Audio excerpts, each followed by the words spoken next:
Good morning everyone. दोस्तों आज है 3 मार्च 2022 और हम लोग करने वाले हैं द हिंदू न्यूज़पेपर के एनालिसिस। मेरा नाम है सितेंद्र चौधरी। कुछ सिलेक्टेड टॉपिक्स मैं यहाँ पे आपके लिए लेके आया हूँ।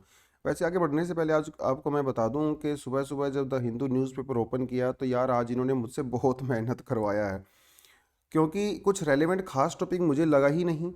आज जो टॉप देखिए, वैसे तो कोई भी टॉपिक होता है आप उसको कहीं ना कहीं घुमा फिरा के यूपीएससी से जोड़ ही सकते हो ना कुछ तो आपको जीएस पेपर 1 2 3 4 में मिल ही जाएगा। लेकिन जो कुछ खास रेलेवेंट चीज़ें होती हैं, जो करने लायक होती हैं, कुछ नई चीज़ें होती हैं जो हम लोग सीख सकते हैं, ऐसा कुछ खास आज इसमें था नहीं। इवन इतने कम टॉपिक थे, मुझे आज एक आर्टिकल इंडियन एक्सप्रेस का भी इंक्लूड करना पड़ा। ये वाला जो एक्शन अगेंस्ट द प्लास्टिक है, खैर वो होता है ना, जो कोल माइन होती है उस कोल माइन में से हम लोगों को डायमंड निकालना पड़ता है, तो इसी तरह की ये कोल माइन थी आज का द हिंदू न्यूज़पेपर। तो कुछ डायमंड बस मैं आपके लिए लेके आया हूँ। थोड़ा बहुत डिस्कस हम यहाँ पे कर सकते हैं। देखिए यार, कौन कौन से टॉपिक आज हम लोग करेंगे। पहले टॉपिक में आपको बताऊंगा मैं सनराइज इंडस्ट्री के बारे में, क्योंकि प्राइम मिनिस्टर मोदी जी ने अभी एक वेबिनार किया था, उसमें जो है उन्होंने सनराइज इंडस्ट्री का जिक्र किया था, बताया था। और ये भी कहा था कि किस तरह से सनराइज इंडस्ट्री इंडिया की ओवरऑल इकोनॉमी और ओवरऑल डेवलपमेंट के लिए क्रूशियल हो सकता है। इसके बारे में बात करेंगे। Action against plastic eight United nation, तो देखिए ये इंडियन एक्सप्रेस का आर्टिकल उठाया मैंने आज। पहले ही मैं बोल देता हूँ, यहाँ पे इंडियन एक्सप्रेस का आर्टिकल है, द हिंदू का नहीं है। तो ये थोड़ा देखेंगे, क्योंकि मुझे लगता है कि ये न्यूज़ कल को द हिंदू में भी आने वाली है। लेकिन जब द हिंदू में आएगी तो इसको डिटेल में डिस्कस करूंगा। आईपीसीसी रिपोर्ट पिछले 2 दिन से पढ़ रहे हैं, चैलेंजेस एंड सॉल्यूशन। तो पिछले 2 दिनों से हम लोगों ने पढ़ा, ज़्यादातर फोकस किया हम लोगों ने चैलेंज के ऊपर, प्रॉब्लम क्या है। आज मैं आपको बताऊंगा कि इसी सेम रिपोर्ट के अंदर कुछ सॉल्यूशन भी सजेस्ट किए गए हैं। ये सॉल्यूशन आपके एग्जाम में एज इट इज़ आप यूज़ कर सकते हो। Solution to lack of the doctors in the rural areas, देखिए ये भी न्यूज़ आजकल बहुत ज़्यादा, क्योंकि देखिए यूक्रेन में हमारे इतने सारे स्टूडेंट फंसे हुए हैं, तो सवाल उठता है कि यार हमारे इंडिया में इतने डॉक्टरों की कमी क्यों है, खासकर रूरल एरियाज में। तो उस प्रॉब्लम को कैसे टैकल किया जा सकता है, एकदम यूपीएससी के मेंस का यहाँ से बना बनाया क्वेश्चन है। तो आपके हमारा जो हेल्थ सेक्टर है ना, इसकी प्रॉब्लम्स आपसे पूछेंगे। और इन प्रॉब्लम्स में जो है बहुत तरह की प्रॉब्लम हो सकती हैं, है ना। पहले नंबर ऑफ डॉक्टर्स हो सकता है, क्वालिटी ऑफ डॉक्टर्स हो सकता है, क्वालिटी ऑफ हेल्थ सेंटर्स हो सकता है। उसके अलावा जो रूरल और अर्बन एरिया में जो गैप है हेल्थ सेक्टर में, वो हो सकता है ना। रीजनल डिस्पैरिटी के बारे में आपसे, प्रॉब्लम के बारे में क्वेश्चंस पूछ सकते हैं। एक तो ये चीज़ें हो गई। दूसरी चीज़, आपसे फिर वो सोल्यूशन भी पूछेंगे। तो इसी कड़ी में हम लोग इस क्वेश्चन को कवर करते हैं, जहाँ पे हम लोग ये जानेंगे कि जो रूरल एरियाज़ में डॉक्टर्स की कमी है उसको हम लोग कैसे दूर कर सकते हैं, उसका सॉल्यूशन क्या है। तो ये बना बनाया क्वेश्चन, आपका ये जो बड़ा टॉपिक है ना, उसमें कुछ ना कुछ ही आपको यहाँ पे कंटेंट दे सकता है। फिर आज का जो एक एडिटोरियल आता है, वो कहता है डेथ पेनल्टी के बारे में, है ना। डेथ पेनल्टी जिसे आप लोग कैपिटल पनिशमेंट बोलते हो लीगल टर्म में, वो होनी चाहिए कि नहीं होनी चाहिए, उसके काउंटर आर्गुमेंट और उसका उसके फेवर में आर्गुमेंट यहाँ पे दिया गया है।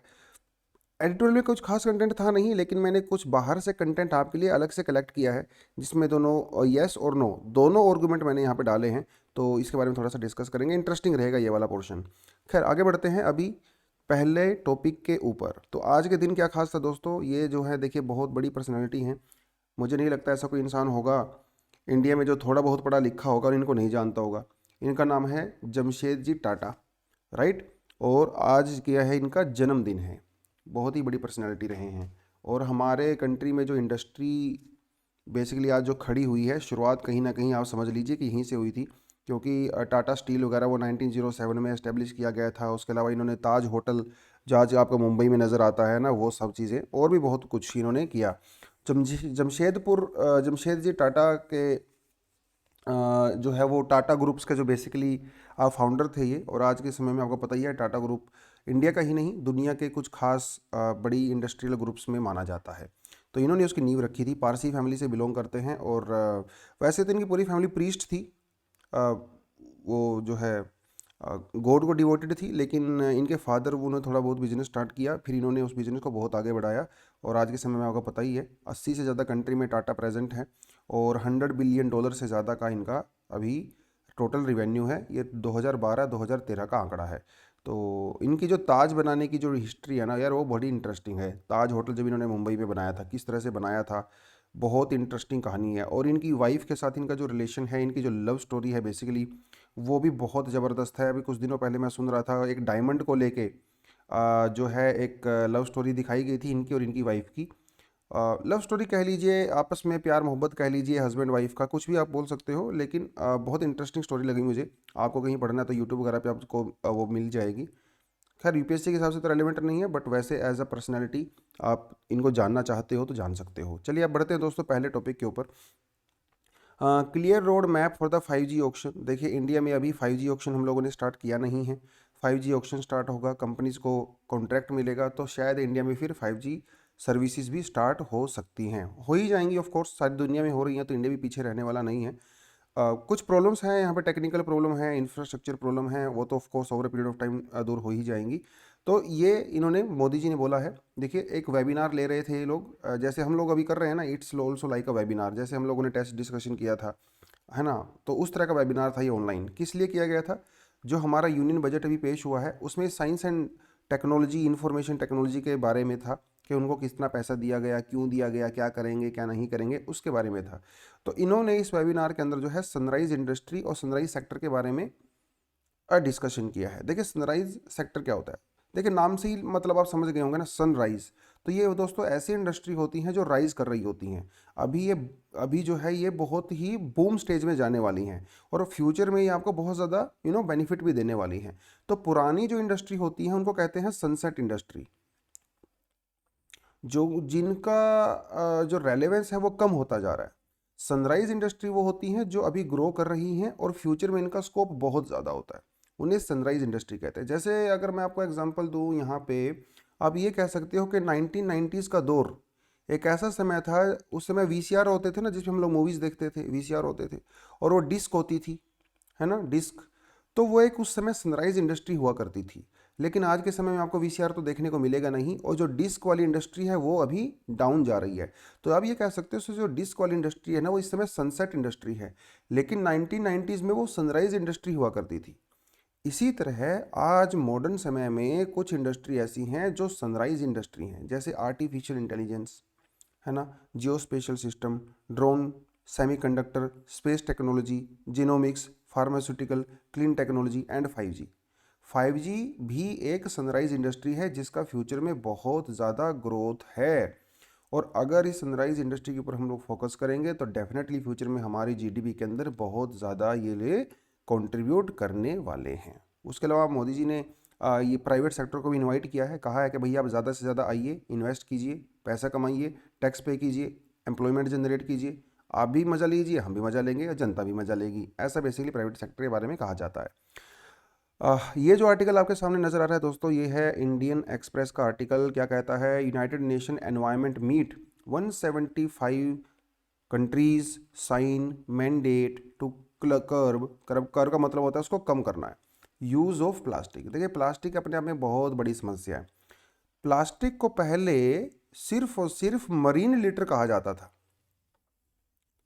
मरीन लिटर का मतलब ये है कि बस ये ओशंस के अंदर ही होता है।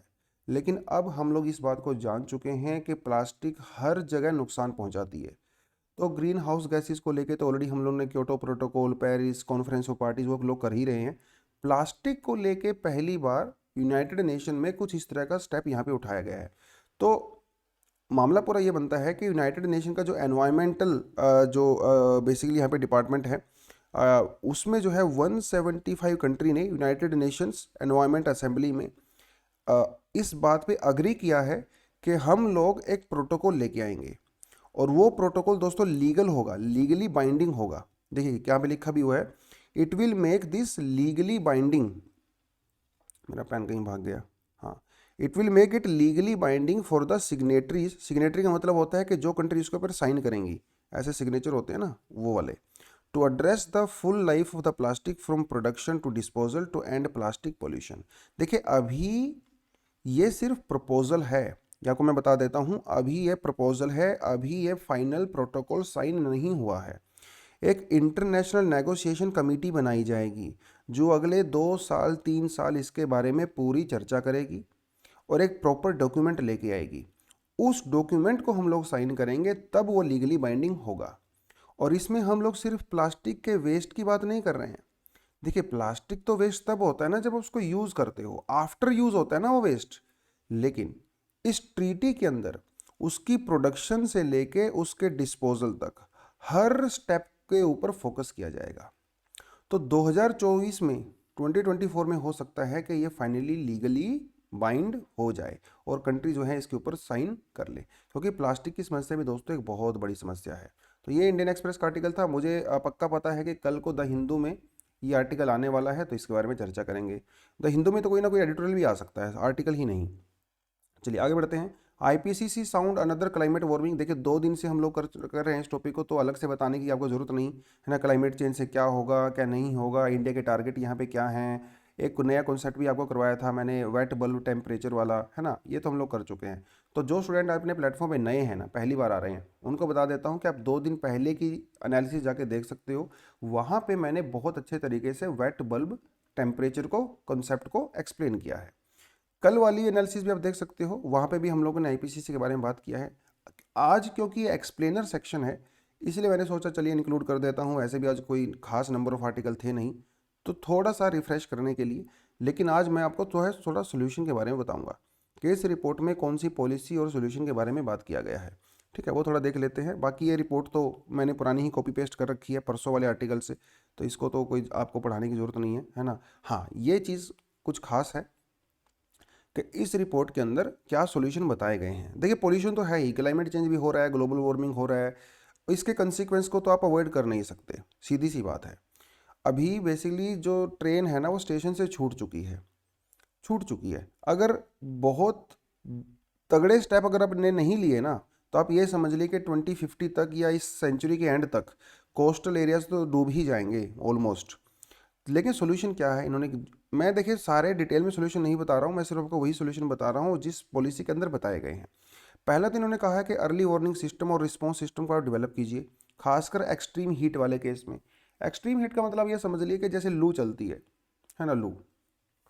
तो ग्लोबल वार्मिंग या क्लाइमेट चेंज की वजह से क्या हो रहा है, लू की जो स्ट्रेंथ है ना दोस्तों, वो पहले से बहुत ज़्यादा बढ़ रही है।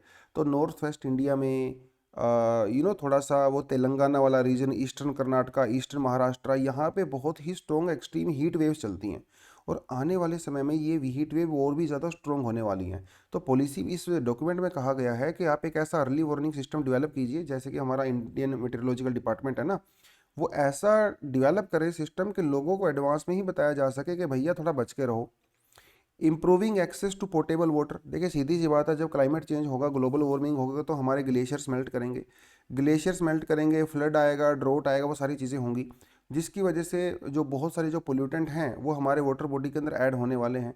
तो हमारा जो ग्राउंड वाटर की क्वालिटी है या जो सरफेस वाटर की क्वालिटी है, रिवर वाटर की क्वालिटी है, वो बहुत ही ज़्यादा डिटीरियोरेट होने वाली है। तो इन्होंने कहा कि जो पोर्टेबल वाटर का मतलब हो जाए ड्रिंकेबल वाटर, तो आप ज़्यादा से ज़्यादा लोगों को एक्सेस दीजिए पोर्टेबल वाटर की, जिसके लिए हमारी गवर्नमेंट ने बहुत सारे स्टेप भी लिए हैं ताकि घरों घरों तक जो है वो टैप से पानी पहुंचाया जाए, वो सारी सारी चीज़ें। तो इनका कहना है कि आने वाले समय में because of the global warming वो कोस्टल एरिया डूबेंगे, वो तो अलग बात है, लेकिन पीने के पानी की भी किल्लत बहुत ज़्यादा होने वाली है, क्योंकि पानी आपका ज़्यादा से ज़्यादा पोल्यूटेड होगा फ्यूचर में, क्योंकि ग्लोबल वार्मिंग की वजह से पानी की क्वालिटी भी कम होती है। तो इनका कहना है कि फ्यूचर में ऐसा ना हो, उसके लिए आप एक्सेस को इम्प्रूव कीजिए, जो कि लोगों को पीने का पानी साफ सुथरा प्रॉपर तरीके से मिल सके।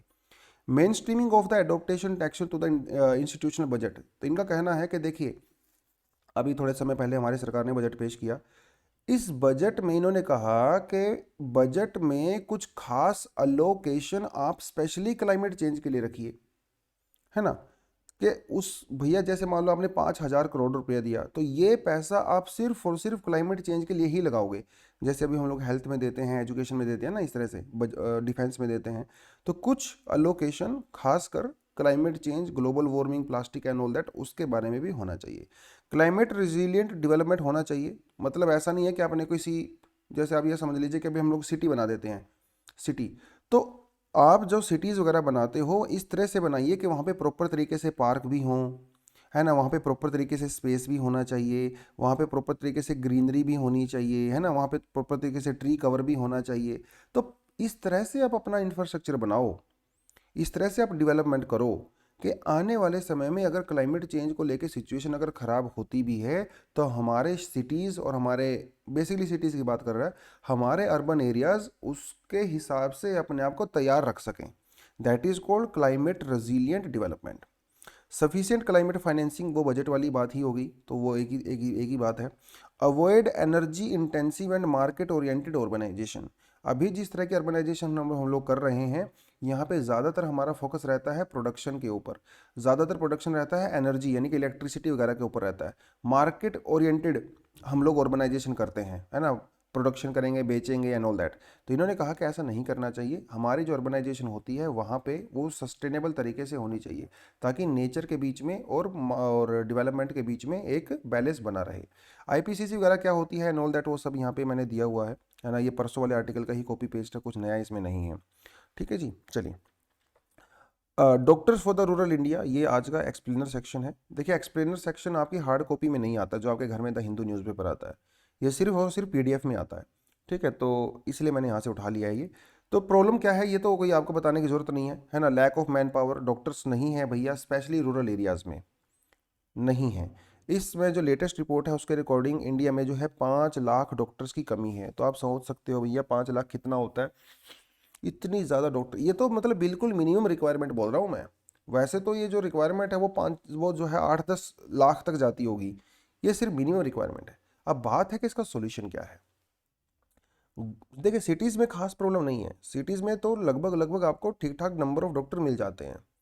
गांव वाली समस्या है, और भैया हमारे कंट्री की कितनी पॉपुलेशन गांव में रहती है आपको बताने की ज़रूरत नहीं है। और गांव से बेचारे वो लोग सिटीज़ में जाते हैं अपना इलाज करवाने के लिए। आपको ये पता है कि हमारे जो मिडिल क्लास और लोअर मिडिल क्लास जो लोग होते हैं, वो अपनी सैलरी का या बोल लीजिए अपनी मंथली इनकम का 40% सिर्फ और सिर्फ हेल्थ के ऊपर खर्चा करते हैं। उसमें आपका ट्रैवलिंग भी आ गया, उसमें आपका दवाइयों का खर्चा भी आ गया, डॉक्टर की अपॉइंटमेंट, वो सब कुछ आ गया। तो अगर आप ये समझ लीजिए अगर इन लोगों को गाँव में ही इलाज मिल जाए ठीक ठाक, तो इनका जो ट्रैवलिंग का खर्चा है, जो वो लोग अभी देखिए अर्बन एरियाज़ में तो डॉक्टर भी महंगे होते हैं ना, तो इनका बहुत खर्चा बचेगा, इनकी डिस्पोजेबल इनकम बढ़ेगी, इनका लाइफस्टाइल जो है वो इम्प्रूव हो सकता है। तो गांव में डॉक्टर का होना ज़्यादा ज़रूरी है। तो सॉल्यूशन क्या है उसके लिए निकाल सकते हैं। देखिए प्रेजेंटली जो एमबीबीएस का कोर्स होता है ना, जो प्रॉपर डॉक्टर होता है, वो कोर्स होता है 5 साल का। 5 साल के बाद उस डॉक्टर को जो है 1 साल इंटर्नशिप करनी पड़ती है। उसके बाद वो जो है प्रॉपर तरीके से प्रैक्टिस कर सकते हैं, उसको लाइसेंस मिल जाता है, प्रैक्टिस कर सकते हैं। अभी ये प्रोसीजर है, लेकिन ये प्रोसीजर है बहुत लंबा। सिर्फ लंबा ही नहीं दोस्तों, महंगा भी है। तो डॉक्टर की है कमी देश में, क्योंकि वैसे भी हमारे यहाँ पे ज़्यादा मेडिकल कॉलेज है नहीं। तो इसका सोल्यूशन इन्होंने ये निकाला कि भैया आप फुल फ्लैज डॉक्टरी का कोर्स मत करवाइए, आप एक डिप्लोमा टाइप का करवा दीजिए, जिसकी ड्यूरेशन जो है वो 3 से 5 साल हो। अब 3 से 3.5 साल 2 साल का ये जो डिप्लोमा टाइप का रहेगा, इसमें आपको बेसिक बेसिक जो है हम लोग चीज़ें बता सकते हैं, सिखा सकते हैं।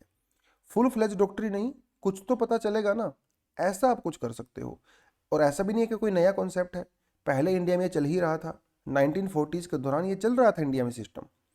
लेकिन फिर बाद में एक भोरे कमेटी बनाई गई और इसने 1946 में रिकमेंड किया कि ये सिस्टम को बंद करो, हम लोग यहाँ पे फुल फ्लैज जो है डॉक्टर प्रोड्यूस करेंगे, कॉलेज खोलेंगे एंड ऑल दैट। एक्चुअल ऐसा अनफॉर्चुनेटली नहीं हो पाया, जिसकी वजह से सवाल दोबारा से खड़ा हो गया है। अब इसके क्या क्या बेनिफिट होंगे, क्या क्या नुकसान होंगे, वो थोड़ा देख लेते हैं, और क्या प्रोसीजर होगा। प्रोसीजर तो बस यही होने वाला है कि ये शॉर्ट टर्म कोर्स होंगे। ठीक है, जो मॉडर्न मेडिसिन है, देखिए ये कोई आयुर्वेदिक वगैरह नहीं बोल रहे हैं, ये मॉडर्न मेडिसिन के बारे में बात कर रहे हैं। ठीक है, ये क्या करेंगे अगर हम लोग इसको इंट्रोड्यूस करते हैं। एक्चुअली एक चीज़ आपको मैं बताता चलूँ कि जो एमबीबीएस का कोर्स वगैरह इस टाइम होता है, बहुत मोटी मोटी बुक्स उनको पढ़नी पड़ती हैं। ये जो करिकुलम है ना, वो उस करिकुलम में बहुत सारी चीज़ें ऐसी हैं जो कि डॉक्टर के लिए रेलेवेंट है ही नहीं। जैसे एक एग्जांपल आपको देता हूँ, एमबीबीएस के दौरान जो है डॉक्टर्स को फोरेंसिक, ठीक है, फोरेंसिक मेडिसिन के बारे में भी पढ़ना पड़ता है, जो कि उनकी मेडिकल प्रैक्टिस में कहीं यूज़ होता नहीं। तो इस आर्टिकल का ये कहना है कि इस तरह की जो इरेलीवेंट चीज़ें हैं हम उसको हटा सकते हैं, और जो खास रेलेवेंट चीज़ें हैं करिकुलम में वो हम लोग इंक्लूड कर सकते हैं। क्योंकि ये 3 से 3.5 साल का कोर्स होगा, वो उसमें तो आपको सिलेबस भी कट शॉर्ट करना पड़ेगा ना। तो वही उसी सेंस में ये बात कर रहा है। इनका ये भी कहना है कि it's entry requirement could be based on the less on the share merit and more on the aptitude. देखिए एप्टीट्यूड मतलब आप ये समझ लीजिए कि जैसे कोई आदमी ऐसा होता है जिसको बचपन में ही किसी खास काम में बड़ा मजा आता है और उसको वो खास काम को बड़े अच्छे से कर भी लेता है, उसको बोलते हैं दोस्तों एप्टीट्यूड। अब हर किसी का एप्टीट्यूड डॉक्टर बनने का तो नहीं होता, हर किसी का एप्टीट्यूड जो है वो स्पोर्ट्स पर्सन बनने का नहीं होता। एप्टीट्यूड सबका अलग अलग होता है ना, जीएस पेपर 4 में आप एप्टीट्यूड एटीट्यूड के बारे में पढ़ते ही हो। तो लेकिन अभी अगर आपको डॉक्टर बनना है तो आपको नीट का एग्ज़ाम क्लियर करना पड़ता है, लेकिन और नीट का एग्ज़ाम जो है मेरिट बेस्ड होता है। और मेरिट किसकी मिलती है? जिसके पास कोचिंग देने का पैसा होता है या बहुत अच्छे स्कूल से पढ़ा होता है, जिसको हेल्प मिलती है ना। तो ये सिस्टम थोड़ा सा बायस्ड है। तो इस सिस्टम के इंक्लूड होने के बाद, ये शॉर्ट टर्म कोर्स इंक्लूड होने के बाद, हम लोग ऐसे लोगों पे भी फोकस कर सकते हैं जो कि मेडिसिन पढ़ने में इंटरेस्टेड हैं। उनके पास एप्टीट्यूड तो है लेकिन उनके पास नीट एग्ज़ाम उनका क्लियर नहीं है, ठीक है। उस लोन तरह के लोगों को हम लोग पहचान कर सकते हैं। उसके अलावा क्या कहते हैं? उसके अलावा कह रहे हैं कि जो लाइसेंसिएट मेडिकल प्रैक्टिशनर्स होते हैं, जिनके पास लाइसेंस होता है प्रॉपर मेडिकल प्रैक्टिस करने का, उसको उनको जो है हम लोग प्राइमरी केयर में पोस्ट ग्रेजुएशन भी करवा सकते हैं और उसके बाद वो रूरल एरिया में जा सकते हैं, वहाँ पे जाके लोगों की सेवा कर सकते हैं, अपनी जॉब कर सकते हैं। उसके अलावा ये जो हम लोग सिखाएंगे, ये जो शॉर्ट टर्म कोर्स होता है, वो सिर्फ इंग्लिश में ही नहीं बल्कि वर्नैकुलर लैंग्वेज में भी सिखा सकते हैं। अब आप ये समझ लीजिए कोई डॉक्टर है, उसको तमिल नहीं आती और तमिलनाडु के किसी रूरल एरिया में पोस्टेड हो गया, तो भैया वहाँ पे इलाज कैसे करेगा, उनको समझाएगा कैसे, वो सारी सारी चीज़ें, है ना। तो इनका कहना है कि ये हम लोग वर्नैकुलर लैंग्वेज में भी कर सकते हैं, जिसके बहुत ज़्यादा बेनिफिट होगा। वो बड़ी चीज़ें हैं। दूसरी बात, जो इतनी बड़ी पॉपुलेशन है उसको टैकल करने में तो डेफिनेटली रहेगा ही। अब होता क्या है, एक एमबीबीएस डॉक्टर का काम क्या होना चाहिए? उसका काम होना चाहिए डायग्नोज करना, दवाई देना, इलाज करना। लेकिन हमारे यहाँ पे क्या होता है ना, ये एमबीबीएस जो डॉक्टर होते हैं हमारे, ये वो काम तो करते ही करते हैं, उसके अलावा इनके पास बहुत सारी दूसरी रिस्पॉन्सिबिलिटी भी होती हैं। रिपोर्ट फाइल करना, रिपोर्ट को भरना, एडमिनिस्ट्रेटिव वर्क बहुत सारा होता है, जिसकी वजह से इनका फुल पोटेंशियल जो है वो हम लोग यूज़ नहीं कर पाते। तो इनका कहना है कि ये जो डिप्लोमा टाइप के जो कोर्स होंगे ना, शॉर्ट टर्म कोर्स होंगे, हम उस तरह की रिस्पॉन्सिबिलिटी उनको दे सकते हैं। और ये जो एमबीबीएस डॉक्टर हैं वो अपने अपने जो है कोर काम पे फोकस कर सकते हैं और अपने स्किल को फोकस कर सकते हैं, जिसकी वजह से जो है एफिशिएंसी इंक्रीज होगी, ऐसा इनका कुछ कहना है। तो ये कुछ कुछ इनको बेनिफिट बताए गए हैं, लेकिन कुछ नुकसान भी हैं इसके, क्योंकि देखिए हम लोग अभी रूरल एरिया पे फोकस कर रहे हैं। तो इनका कहना है कि हो सकता है इसकी वजह से झोला छाप डॉक्टर भी निकलने लगें, ऐसी भी पॉसिबिलिटी हो सकती है ना। क्योंकि उनकी हो सकता है पुअर क्वालिटी हो। तो सीधी सी बात है, जो काम आप 6 साल में करते हो वही काम अभी आपको 3 साल में करवाया जाएगा, तो हो सकता है पुअर क्वालिटी भी आए, जिसकी वजह से जो हेल्थ की पहले ही हमारे यहाँ पे क्वालिटी इतनी कम है, उसकी वजह से हो सकता है और भी ख़राब हो जाए, राइट। वो सारी चीज़ें भी हो सकती हैं। दूसरा कहना है कि इस अगर आप 3 साल वाले डॉक्टर को किसी गांव में पोस्ट कर रहे हो, तो इसका सीधा मतलब यह है कि आप गांव वालों को क्या समझ रहे हो, वो कोई सेकंड क्लास सिटीजन थोड़ी ना भैया। अर्बन एरिया में लोगों को अपनी हेल्थ के लिए, अपने डिसीज़ के लिए जो क्वालिटी डॉक्टर चाहिए, क्या रूरल एरियाज में नहीं चाहिए क्या? वो कोई ऐसी फालतू थोड़ी ना है, वो भी उतने ही सिटीजन है जितने अर्बन एरिया वाले हैं। तो ये यहाँ पे डिस्क्रिमिनेशन भी यहाँ पे कहीं नज़र आता है। तो इसके काउंटर आर्गुमेंट भी है। काउंटर आर्गुमेंट ये है, वो कहता है कि भैया देखिए, हम लोग ये डिप्लोमा कोर्स वाले को फुल फ्लैज डॉक्टर नहीं बना रहे हैं, हम इनको जो है एमबीबीएस डॉक्टर के सबॉर्डिनेट बना रहे हैं। तो ये एमबीबीएस डॉक्टर के एज अ हेल्पर टाइप काम कर सकते हैं rather than full fledge doctor. ये भी यहाँ पे एक इन्होंने काउंटर आर्गुमेंट दिया है। आप मुझे कमेंट सेक्शन में ये बताइए कि आपको क्या लगता है, मतलब ये चीज़ आपको ठीक लगी, यस है आपकी तरफ से या नो है? और अगर यस और नो है तो वो क्यों है? आप क्या समझते हैं इस पूरी समस्या में? क्या ये इस चीज़ का सोल्यूशन हो सकता है? कमेंट सेक्शन में मैं जानना चाहूँगा, क्योंकि यहाँ से एग्जाम में डेफिनेटली क्वेश्चन पूछा जा सकता है, तो वो भी आपसे पूछेंगे। उसके अलावा वीडियो को यार लाइक कर दिया करो, ठीक है। कुछ स्टूडेंट ने कल मुझसे पूछा था कि सर मेरे यहाँ पे द हिंदू जो न्यूज़पेपर है वो उस सेम डेट का नहीं आता, वो अगली डेट का आता है। हो सकता है कि किसी रिमोट एरिया से बिलोंग करते हो, इस तरह की पॉसिबिलिटी भी हो सकती है ना। दिल्ली विल्ली जैसे शहर में, सिटीज़ में तो उसी दिन का आ जाता है। तो उसके लिए दोस्तों आप ना पीडीएफ फाइल पढ़ सकते हो। अगर आप द हिंदू का सब्सक्रिप्शन लेते हो तो वो आपको सुबह 4 बजे ही मिल जाता है, उसी सेम डे का मिल जाता है। तो पीडीएफ से आप पढ़ सकते हो। अगर आपको हार्ड कॉपी में पढ़ने में मज़ा आता है तो आप उसको अगले दिन रिसीव कर सकते हो। 2-3 स्टूडेंट मिलकर एक सब्सक्रिप्शन ले सकते हो, वहाँ से जाके उसको पढ़ सकते हो, ठीक है। वैसे और भी बहुत सारे तरीके होते हैं द हिंदू न्यूज़पेपर लेने के फ्री में, बट मैं उनको रिकमेंड नहीं करूँगा, बताऊँगा नहीं। आप बस, मैं तो यही बोलूँगा कि आप सब्सक्राइब कर लीजिए, बहुत महंगा नहीं है, 2-3 बच्चे भी अगर लेंगे उसको, बहुत सस्ता आपको पड़ने वाला है। तो सुबह सुबह आप उसको डाउनलोड कर लीजिए, कोई अपना व्हाट्सएप ग्रुप बना लो, उस पर शेयर कर दिया करो और जो है उसको पढ़ो आराम से, ठीक है। तो उसका ये भी बेनिफिट होगा ना, जो एक्सप्लेनर सेक्शन है वो पीडीएफ में आता है, एक्सप्लेनर सेक्शन जो है वो हार्ड कॉपी में नहीं आता। चलिए, the negation of the individual and the collective moral decay, देखिए क्या कहता है। केस कहाँ से शुरू हुआ? केस है दोस्तों गुजरात का। गुजरात में एक 12-13 साल पहले कुछ बॉम्ब ब्लास्ट हुए थे, उन बॉम्ब ब्लास्ट के बारे में ये केस है। तो अभी वहाँ पे जो है स्पीडी ट्रायल किया गया कोर्ट के द्वारा, और आउट ऑफ 78 पीपल 49 लोगों को सज़ा सुनाई गई, उनको कन्विक्शन दिया गया। इन 49 लोगों में से 38 लोगों को जो है कैपिटल पनिशमेंट यानी कि डेथ सेंटेंस दिया गया। बाकी के जो बचे हुए लोग होंगे जो उनको जो है, कोई किसी को 5 साल की सज़ा, किसी को 4 साल की सज़ा, वो दिया गया। तो 38 लोगों को डेथ पेनल्टी दिया गया। ये एक बहुत बड़ी बात है। आपको ही मैं बताता चलूँ कि इंडिया में 2021 में according to our national law university, ठीक है, अभी इंडिया में 488 लोग ऐसे हैं जो कि कैपिटल पनिशमेंट उनको मिला हुआ है। अब ये देखिए 488 तो यही हो गया भैया, 38 इन्होंने ऐड कर दिया, तो 8 से 10% जो है वो एक ही केस ने ऐड कर दिए। अब ये जिसकी वजह से सवाल जो है वो बहुत ज़्यादा लोग उठा रहे हैं इसके ऊपर। तो क्या क्या इशू यहाँ पे हैं? देखिए, एक तो होता है जनरल इशू, जो कि ओवरऑल डेथ पेनल्टी के बारे में हम लोग बात कर सकते हैं। एक बात कर सकते हैं हम इसके पर्टिकुलर केस के बारे में, इस पर्टिकुलर केस में क्या कमियां थी, क्या रहा क्या नहीं रहा, जो कि यूपीएससी के हिसाब से बिल्कुल भी रेलिवेंट नहीं है। वो किसी केस के बारे में थोड़ी पूछेगा ना भैया, वो कोई आपसे लॉ का एग्जाम थोड़ी ले रहे हैं, यूपीएससी का एग्जाम्पल ले रहे हैं। तो यूपीएससी के हिसाब से आपको ये पता होना चाहिए कि डेथ पेनल्टी जो है, जिसे कैपिटल पनिशमेंट कहते हैं लीगल टर्म में, इसकी फेवर में क्या आर्गूमेंट है, इसके अगेंस्ट में क्या आर्गूमेंट है, वो आपको पता होने चाहिए। तो इसकी फेवर में क्या क्या आर्गूमेंट दिए जाते हैं कि भैया डेथ सेंटेंस क्यों होना चाहिए? देखिए, इसमें कई सारे आर्गूमेंट हैं। सबसे जो बड़ा आर्गूमेंट जो दिया जाता है लोगों के द्वारा, एक्सपर्ट्स के द्वारा, वो यही दिया जाता है कि ये डेटरेंट क्रिएट करता है। डेटरेंट, तो ये क्राइम करने से पहले जो इंसान क्राइम करता है वो 10 बार सोचता है कि यार उसको डेथ पेनल्टी हो सकती है, उसको ना सज़ा मिल सकती है, उसको फांसी की सज़ा हो सकती है। तो ये डेटरेंट क्रिएट करता है। ये यहाँ पे उन्होंने बोला है कि एक जो है एक बड़ी बात है। और फिर कहता है कि retribute justice for an eye honours the victim. ठीक है, तो इनका कहना है कि देखिए भैया, उनका कहना है कि देखिए जो विक्टिम है, जिसके ऊपर अत्याचार हुआ है, उसका रेप हुआ है या मर्डर हुआ है, तो ये एक जस्टिस जो है मिलता है उसको, है ना, उसको एक जस्टिस मिलता है कि भैया उसकी जान चली गई या उसका बहुत हीनस तरीके से रेप हुआ किसी का, तो विक्टिम को जस्टिस दिलाने के लिए जो इस तरह की चीज़ें कही गई हैं कि हाँ ये ज़रूरी होना चाहिए, ये सारी चीज़ें। उसके अलावा टेररिज्म को कंटेन करने के लिए, टेररिस्ट एक्टिविटीज़ भी जो होती हैं, एक कैपिटल पनिशमेंट हमें हमें ज़रूर चाहिए।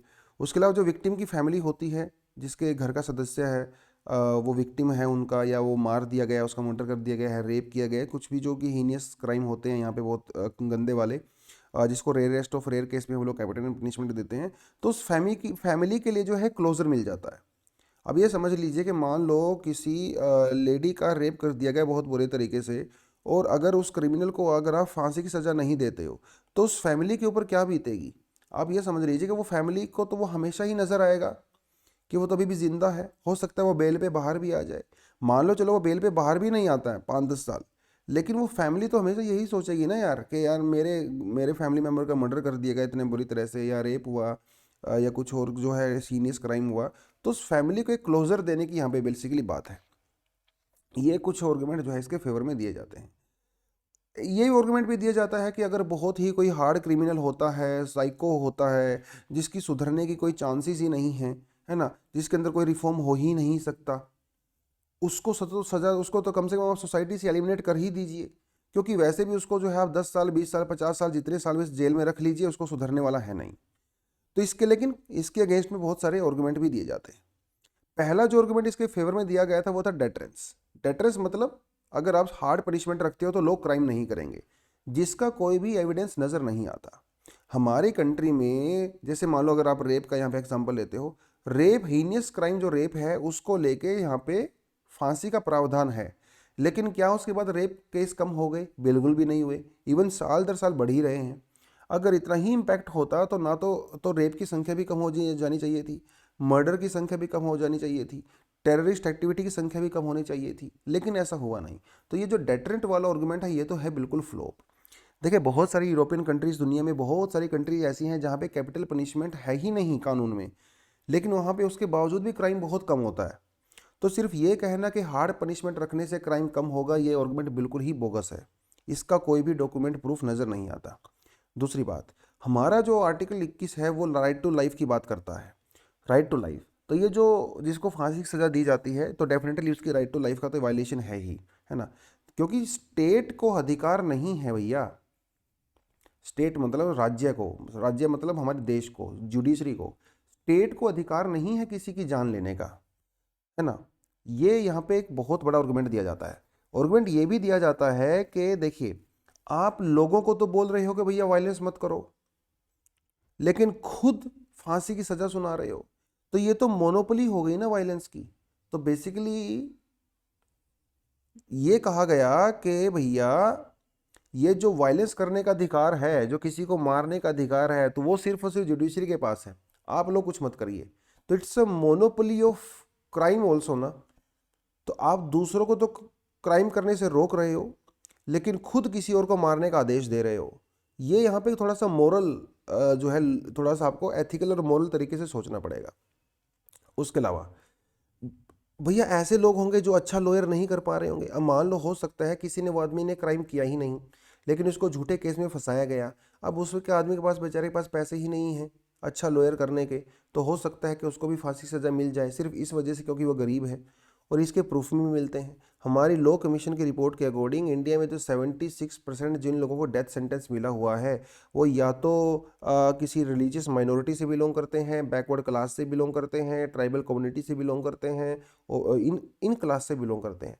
ये भी कहीं ना कहीं इसी तरफ इशारा करता है कि गरीब होने और बैकवर्ड होने की वजह से उनको कैपिटल पनिशमेंट कहीं ना कहीं हो सकता है। देखिए कोई बहुत स्ट्रॉन्ग आर्गुमेंट तो ये नहीं है, लेकिन डेटा जो है वो अपने आप में ही बोलता है ना। ये यहाँ पे एक बड़ी चीज़ है। उसके अलावा अगर ये चीज़ देख लीजिए कि अगर किसी ने मान लो कोई क्राइम किया है, तो अगर आप उसको फांसी की सज़ा सुना रहे हो तो एक तरह से रिवेंज हो गया ना यार, ये रिवेंज हो गया। तो आप दूसरों को तो रिवेंज लेने से मना कर रहे हो, लेकिन खुद रिवेंज ले रहे हो। ये भी थोड़ा सा यहाँ पे इन्होंने देखा है आर्गुमेंट में। उसके अलावा इंटरनेशनल ह्यूमन राइट के अगेंस्ट में भी है ये, वो लोग भी इसको बिल्कुल भी सपोर्ट नहीं करते हैं, दूसरी बात। उसके अलावा और भी बहुत सारी चीज़ें हैं जो यहाँ पे हो सकती हैं। जैसे मान लो आप ये समझ लीजिए कि मान लो किसी आदमी ने क्राइम किया और किसी ने जो है, किसी को मान लो किसी से बदला लेना है, तो ये आदमी घर से सोच के आया है कि मैं इसको मारूंगा नहीं, मैं इसको जो है सिर्फ और सिर्फ घायल करूंगा। लेकिन इसको ये पता है कि अगर ये आदमी बच गया, ये आदमी बच गया और इसके ऊपर केस चलेगा तो इसको फांसी की सज़ा होगी, तो इट्स बेटर कि इसको यहीं पे ख़त्म कर दो, ताकि ये कल को बयान ना दे सके, है ना। अगर कोई किसी का रेप कर रहा है और उसको ये पता है कि रेप होने की वजह से तुम्हें फांसी की सज़ा होनी गारंटीड है, तुम्हें 100% मरना ही मरना है, तो हो सकता है वो रेप विक्टिम को जो है रेप तो करेगा ही करेगा, उसके अलावा उसकी जान भी ले लेगा, है ना। तो ये भी यहाँ पे एक आर्गुमेंट दिया जाता है कि इसमें जो क्राइम कर रहा है ना, हो सकता है वो फ्यूचर में बचने के लिए विक्टिम को जान से ही मार दे। ये भी यहाँ पे एक आर्गुमेंट दिया जाता है। अब कितना स्ट्रॉन्ग आर्गुमेंट है नहीं है उस पर तो अलग से डिस्कशन हो सकता है, लेकिन आर्गुमेंट की बात है। तो these are some of the arguments which are against and in the favour, तो इनको थोड़ा सा आप देख सकते हो। उसके अलावा we have some additional article also. 9 in 10 Indians think wife must always obey husband. एक स्टडी की गई है, ये एक बड़ी इंपॉर्टेंट और बड़ी ही फेमस प्यू रिसर्च सेंटर है, वॉशिंगटन बेस्ड है। ये लोग बड़े बड़े लेवल पे सर्वे करवाते हैं, तो अभी इंडिया में इन्होंने सर्वे करवाया इसी के बारे में। तो इंडिया में आपको देख ही लिया, 9 in 10 इंडियंस, इसमें महिलाएं भी आ गई, इसमें औरतें भी आ गई, पुरुष भी आ गए। उनका कहना है कि वाइफ को अपने हस्बैंड को ओबे करना चाहिए। मैं चाहिए भी नहीं बोल रहा हूँ, उन्होंने लिखा मस्ट। उनका कहना है कि होना ही चाहिए भैया, और कोई ऑप्शन ही नहीं है वाइफ के पास। मतलब अब कितनी सच्चाई है नहीं है वो तो आप ही जानो, लेकिन बड़ी अजीब सी बात है। ऐसा क्यों है भैया कि उसको आदेशों का पालन करना चाहिए? आप उसके कोई मालिक थोड़ी ना हो, वो एक अपना इंडिविजुअल है, आप अपने इंडिविजुअल हो, आप पार्टनर हो और आप इक्वल पार्टनर हो अपनी लाइफ में। तो ऐसा तो नहीं सोचना चाहिए कि वाइफ जो है वो सर्वेंट है, वाइफ जो है उसकी गुलाम है, कि उसकी बात माननी ही पड़ेगी। ये तो मुझे लगता है बिल्कुल अब ना मिडीवल सेंचुरी और उसी समय की सोच है। मॉडर्न समय में तो ये चीज़ बिल्कुल भी काम नहीं कर रहे। अगर ये कहीं पे हो भी रही है तो बहुत गलत है। तो ये तो हो गया दोस्तों आज के आर्टिकल। उसके अलावा कुछ एडिशनल आर्टिकल हैं, अगर आपका पढ़ने का मन करे तो आप इसको भी जाके पढ़ सकते हो। उसके अलावा वो रोज़ की तरह अनाउंसमेंट कर देता हूँ। एक तो अनाउंसमेंट यही है कि लाइक किया करो यार वीडियो को, कमेंट किया करो, थैंक यू वेरी मच, जय Hind, good morning, good evening, जब भी आप देखते हो तो कम से कम वो ग्रीट तो कर ही सकते हो। कुछ सजेशन भी आप डेफिनेटली दे सकते हो, जो लगता है कि हम लोग यहाँ पे इंप्रूव कर सकते हैं, वो भी आप दे सकते हो। उसके अलावा हमारा जो फाउंडेशन कोर्स है वो हमने ऑलरेडी लॉन्च हो जाएगा 30 अप्रैल को। तो काफ़ी एडमिशन ऑलरेडी हो चुके हैं और अभी भी हो रहे हैं। अगर आप थोड़ा सा छूट गए हो, पीछे हो और ज्वाइन करना चाहते हो हमें, आप कर सकते हो। यहाँ पे आपको सिर्फ और सिर्फ क्लासेस ही नहीं मिलेंगी, आपको यहाँ पे प्रीलिम्स, मेंस और एसए की टेस्ट सीरीज़ भी हम लोग प्रोवाइड करवाने वाले हैं। बहुत ही एक्सटेंसिव तरीके से इसको डिज़ाइन किया गया है, आपकी हर ज़रूरतों का हम लोग ध्यान रखा गया है। आपको daily, monthly, weekly, fortnightly, monthly, हर चीज़ों से आपको डाउट क्लियरेंस मिलेगा, आपको प्रिंटेड नोट्स मिलेंगे, टीचर से डायरेक्ट इंटरेक्शन मिलेगा, मतलब हर बेसिक चीज़ आपको यहाँ पे कवर की जाएगी। चलिए दोस्तों, आज के लिए इतना ही। Thank you very much, all the best and जय हिंद।